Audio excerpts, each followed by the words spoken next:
do you think, is there such a thing as a soulmate? Yes. Okay. We are all born to find a soulmate and to live happily ever after. Both men and women, I believe that. How can you find your soulmate, do you think? You don't find them, they find you. Okay. There were 13 divorces an hour in England and Wales in 2012, and in 2014 this has increased. Why do you think we have such a high divorce rate?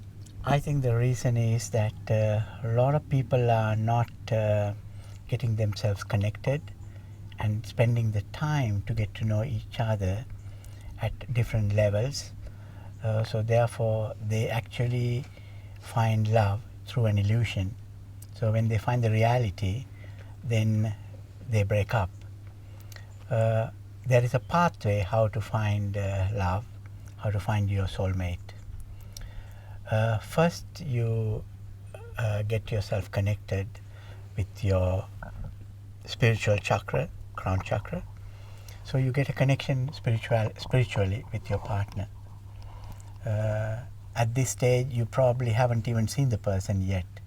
This person could be in another continent, or another country, another village, and you have this beautiful spiritual connection that you know your soulmate is there. That's the first stage. The second stage is that you actually meet eye to eye this person. So you open your sixth chakra and then you see what you see, and he looks at you and sees what you're about, and then you like each other, what you see in each of you in a very deep level. At this stage you haven't even kissed or touched or had sex or anything, but after having a spiritual connection you actually look into each other's eyes to get a deeper connection through the eyes. The next thing that happens is you talk to each other. And you spend time talking to each other, and then if you like what you hear and talk with each other, then you fall in love, then the heart opens, you see. So at this stage you have a spiritual connection, and then you've seen each other, could be few weeks, few months. You speak to each other through the telephone or by meeting, but you still haven't touched anybody yet, you haven't had sex yet. And so it's going down that going way. down this way, yeah. Yeah. So The heart. if you talk long enough, then you will actually open your heart and you will feel love with each other. Only when you feel that love, you will have a deeper connection in the heart. This is the time that you start becoming intimate. Intimacy starts from third chakra. Then you start kissing, touching, smelling each other, tasting each other, and so you become very intimate, both as a giver and as a receiver, and that opens up the third chakra. So you become very intimate and very free with intimacy. We still haven't had sex though, you know, at any of these stages Touching, yet. stroking. Touching, stroking, and smelling each other's body and tasting each other's, you know. So it's basically being intimate with each other. You could sleep together, but you still haven't had sex, but you become intimate, you know. I see. So once you become very comfortable with intimacy as a giver and a receiver, this is the time that you actually have sex, you know. Then you make love, and then you can see that your chakras from the top to bottom start slowly opening, and it's not an illusion. You really know each other at this level before you have sex. You know what they talk about, you know what they see, you felt the heart, you become intimate. So you have opened all these chakras by the time you had sex with the partner. And then if that sexual relationship is successful, and if it's satisfying for both partners, not for one partner, for both partners, then the last one is to open the first chakra. This is the time that you get married or live together, have children, have your own home, and happily live ever after. And that's So basically, the last chakra. Last down chakra, there. yeah. Okay. So basically, the story is getting a spiritual connection and taking the time to open each and every chakra, because when you open one chakra, it opens the gateway for the next chakra. So you slowly open one chakra by chakra until you open the last chakra, which you feel happy to live together or to get married. But in reality, the reason that you said there are many divorces Yeah. in, I don't know whether you're aware of it, in Wales, in Swansea, is the biggest one-night stand city in the whole of the United Kingdom. So that's in Swansea. Now, what happened is, in a one-night stand, you go to a club or somewhere, you meet somebody, and that person might be well dressed or tall, or so you actually have fallen for an illusion. So when you fall in illusion, and he compliments you how beautiful you are, how sexy you are, then that encourages you, makes you feel happy. But it's all an illusion. And then you have sex with them. And once you have sex with them, at that stage, you haven't got to know the person spiritually, or you haven't communicated well enough, you haven't fallen in love properly, you haven't been intimate, and you bypass all this opening of all the chakras, and you straight went to and have sex. Then after that, next day, you feel so bad. You feel being used, because the person sometimes may not even remember your name next day, or he never felt anything what you felt, so you feel being used and you feel really bad. So this is why it's very important for a woman especially to spend the time to open the chakra, starting from the crown chakra right down, and take the time. In this journey, sometimes some men might feel, oh, journey is too long for me, I can't wait, I don't want to see her again. And that's perfectly okay, because otherwise you'll be spending 20 years to find that answer, you see. And it'll be too long, because you spend 20 years wasting your time with the wrong person. So better to make that wrong person to meet the person and eliminate that person at a much earlier stage, if you follow my method of chakra opening.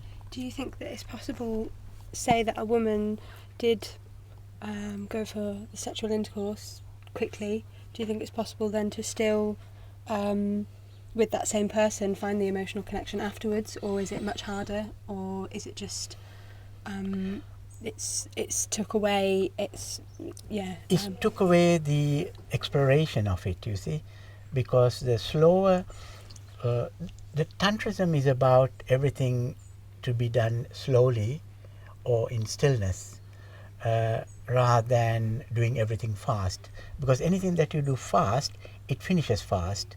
Anything that you do slowly, you consolidate every stage, and if it happens to stop the relationship, that also will happen very slowly, or it will take a long time to stop. Because it's very important to consolidate at each stage. So a person who goes and have sex straight away, they will find it difficult to start the whole process again. Yeah. Because it's too late to start the process again, or they may not have the patience to do that.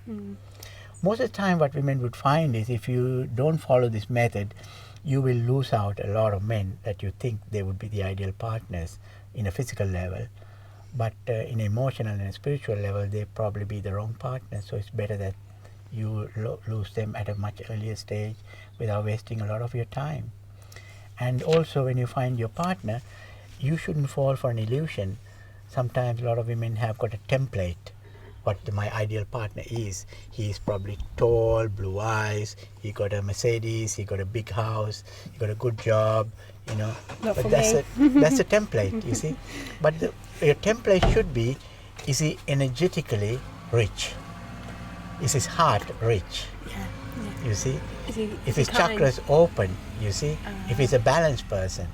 So if you focus on those things, then his size or shape or looks or his wealth is irrelevant.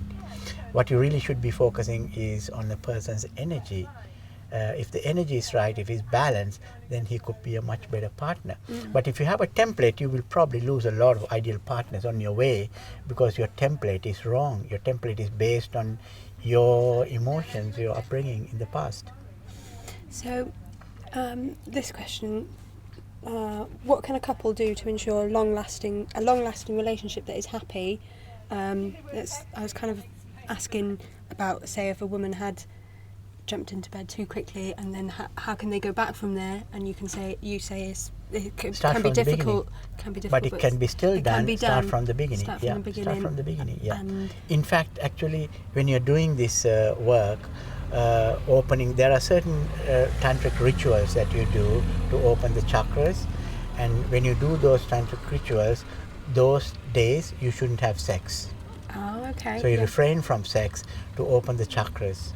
So this is what's important, because as soon as you have sex, you diffuse that energy. It's like blowing a balloon.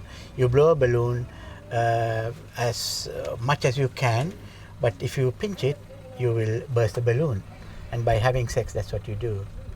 Ah, okay, yeah. I can. You need to wait until it to be the right time for the stages to progress. That's right, yeah. In the Before right you blow order, the balloon. slowly. That's right, yeah. And not hurry. Because that way the balloon will blow up to the highest level that is possible, or it will blow when it's the right time. Yeah, and otherwise, if it's the wrong time, it will blow up, but it will be over quickly. Yeah. It will be. Then it won't be there you anymore. pinch it before it's actually blown up, full blown. That makes sense. Yeah. And what you were saying at the start about how you need your chakra to be open before you can even find your soulmate.